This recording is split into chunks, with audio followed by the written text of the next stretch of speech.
Kahapon pagpunta ko sa mall, may nakita akong babae. Ang ganda niya. Marunong siya mag-magic, kaya pinakataan niya ako. Sabi niya, pag nahulaan ko daw, kung nasan tong katawan ng babae sa baraha, may libre daw akong kiss. Sabi ko, wow, sige, sabi ko, try ko. So, nilagay niya yun dyan.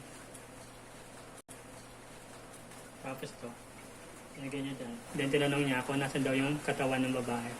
So, sabi ko, ito. Sabi niya, mali. Kasi, ito daw. Pero huwag daw ako mag-alala, may libre pa rin daw akong kiss. Yun nga lang, sa aso niya.